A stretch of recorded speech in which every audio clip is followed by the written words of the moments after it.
మహాగణాధిపతే నమః. సదాశివసమారంభాం శంకరాచార్య మధ్యమాం అస్మదాచార్య పర్యంతాం వందే గురు పరంపరాం. శ్రీమాత్రే నమః. ప్రేక్షకులందరికీ స్వాగతం. రవి గ్రహ మార్పు. మనకి ప్రతి నెల కూడా రవి మార్పు చెందడం అనేది జరుగుతుంది. అయితే మనకి రవి మార్పు చెందినప్పుడు అలా కూడా మనకి సంక్రమణంగా మనం చెప్పుకుంటూ ఉంటాం. అంటే ప్రతి నెల కూడా ఒక రాశి నుంచి ఇంకొక రాశిలోకి మార్పునప్పుడు దాన్ని సంక్రమణంగా చెప్తాం. అయితే ఇక్కడ రవి మామూలుగా చూసుకున్నప్పుడు ఆ మార్పు చెందినప్పుడు అక్కడ ఉండే అంటే ఏ రాశిలో ఉన్నాడో ఆ రాశి ఏ భావం అవుతుందో ఆ భావాన్ని బట్టి మిగిలిన రాశుల వాడికి శుభాశుభ ఫలితాలు ఉండడం అనేది జరుగుతుంది. రవి సహజంగా కారకత్వాలు కానీ చూసుకున్నప్పుడు రవిని తండ్రిగా అలాగే ఆత్మకారకుడుగాను గ్రహాలన్నిటిలో కల్లా కూడా రవిని రాజుగాను చెప్పడం అనేది జరుగుతుంది. అలాగే రవి రాజకీయ పరంగాను వీళ్ళకి ముఖ్యంగా పట్టుదల, ఏదైనా ఒక చేయాలనే తపన, దర్పం అంటే ఒక అథారిటీ, ఇది ఎందుకు చేయరు అనే ఒక అధికారాన్ని చూపించడం.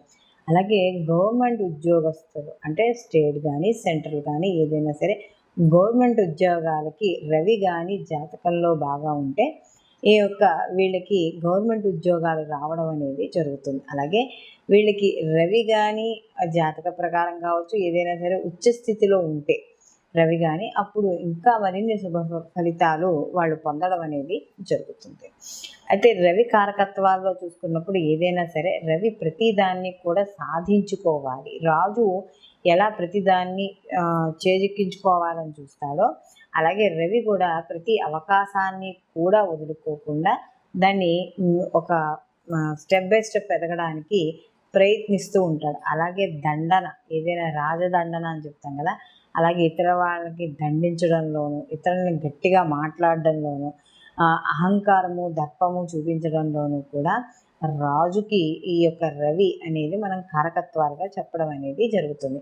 అలాగే పోలీస్ శాఖ, సైబర్ సెక్యూరిటీ, వీటన్నింటికీ కూడా ఈ రవికి సంబంధించిన సంబంధం అనేది మాత్రం తప్పనిసరిగా ఉండడం అనేది జరుగుతుంది. కాబట్టి ఇలాంటి రవి ఇప్పుడు మనకి ఈ మార్చి 16వ తారీఖున అంటే 16/3/2024 నుండి మనకి ఈ యొక్క రవి మార్పు చెందడం అనేది జరుగుతోంది. ఎప్పటి వరకు అని అనుకున్నప్పుడు మనకి ఇంచుమించు నెక్స్ట్ మంత్ అంటే మార్చి నుంచి మనకి ఇంకొక నెల పాటుగా ఈ రవి ఎప్పుడైతే మార్పు చెందుతున్నాడో ఎక్కడి నుంచి వెళ్తున్నాడో అని అంటే ఆయన కుంభరాశిలోంచి మనకి మీనరాశిలోకి ప్రవేశించడం అనేది జరుగుతోంది. కాబట్టి దీనివల్ల ద్వాదశ రాశుల వారికి రవి గ్రహము శుభాశుభ ఫలితాలు ఏ విధంగా ఇస్తాడో మనం ఇప్పుడు తెలుసుకుందాం.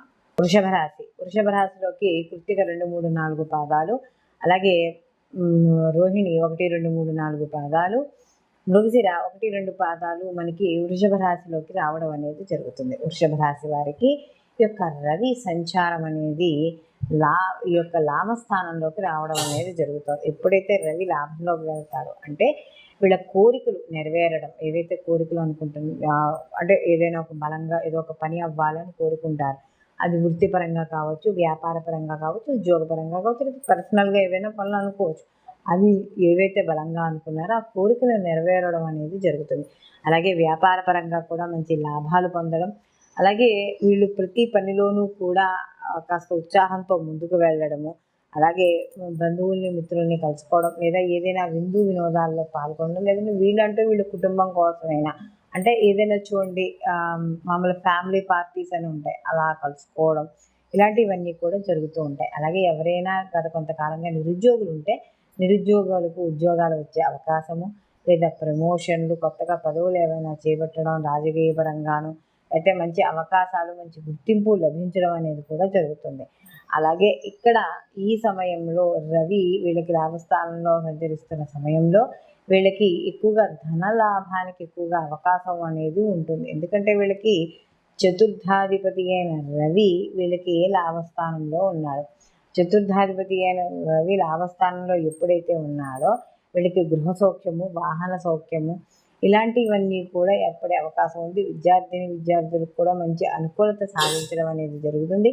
మంచి ఉత్తీర్ణత కూడా విద్యార్థులు సాధించడం అనేది జరుగుతుంది.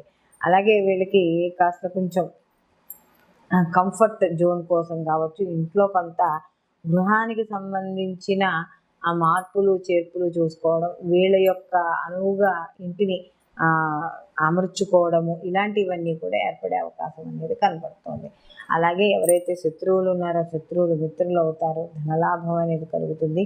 ప్రతి పనిలోనూ కూడా చాలా తెలివితేటలతో విజయం సాధించడం అనేది ఇక్కడ మనకి కనబడుతుంది. వీళ్ళు మరిన్ని మంచి ఫలితాలు పొందడానికి వీళ్ళు ప్రతి నిత్యము కూడా ఆదిత్య పారాయణ చేసుకుంటూ ఉండడము, అలాగే వీళ్ళకి గృహంలో అంటే మనకి ఆదివారం ఇలా ఉంటుంది కదా, మనకి ఈ ఆదివారాలు వచ్చినప్పుడు కాస్త కొంచెం ఇంట్లో నియమాలు పాటించడము, ఆదిత్య పారాయణ రోజు చేసుకుంటూ ఉండడము, ఇలాంటివి చేయడం ద్వారా మరిన్ని మంచి ఫలితాలు పొందడం అనేది జరుగుతుంది. మనం ఇప్పుడు రవికి సంబంధించి ఏ రాశి వాళ్ళకి ఎలా ఉంటుంది అనే విషయాన్ని మనం ఇప్పుడు తెలుసుకున్నాం. అయితే సహజంగా ఇప్పుడు మనం తెలుసుకున్నవన్నీ కూడా గోచార ఫలితాలు.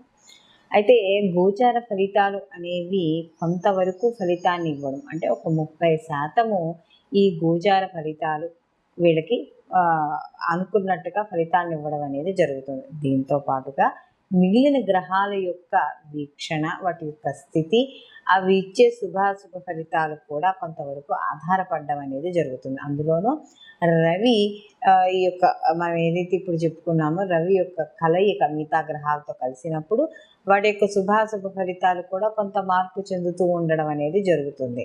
కాబట్టి ఇక్కడ మనం ఈ గోచార ఫలితాలతో పాటుగా జన్మజాతక ఫలితాలు కూడా తప్పనిసరిగా పరిశీలనలోకి తీసుకోవాలి. అంటే మనం పుట్టిన సమయము ఏదైతే ఉందో ఆ సమయము, డేట్ ఆఫ్ బర్త్, ఇవన్నీ కూడా ప్లేస్ ఆఫ్ బర్త్, ఇవన్నీ చూసుకుని వాటి ద్వారా మనం ఒక జన్మ జాతకం అంటే వ్యక్తిగత జాతకం అనేది వస్తుంది. ఆ వ్యక్తిగత జాతకానికి ఈ గోచార ఫలితాలను అనుసంధానం చేసుకుని రెండింటినీ కలిపి రిజల్ట్స్ చూసుకొని ఈ సమయంలో మనం ఏ పని చేపట్టవచ్చు, ఏ పని చేపట్టకూడదు, లేకపోతే అసలు మనం ఆలోచనలు ఏంటి, వివాహానికి సంబంధించి కావచ్చు, విద్యకు కావచ్చు, కొత్తగా ఏమైనా వ్యాపారాలు చేపట్టేటప్పుడు కావచ్చు, ఏ రకమైన వాటికైనా సరే ఈ గోచార ఫలితాలతో పాటు జన్మజాతకంలో మీకు జరుగుతున్న మహర్దశలు ఏమిటి, అంతర్దశలు ఏమిటి, ఏది బలంగా ఉంది, గోచారం బలంగా ఉందా, లేకపోతే జన్మజాతకం బలంగా ఉందా, లేకపోతే ఏదైనా తప్పదు ఈ పని ఒక పని చెయ్యాలి అని అనుకున్నప్పుడు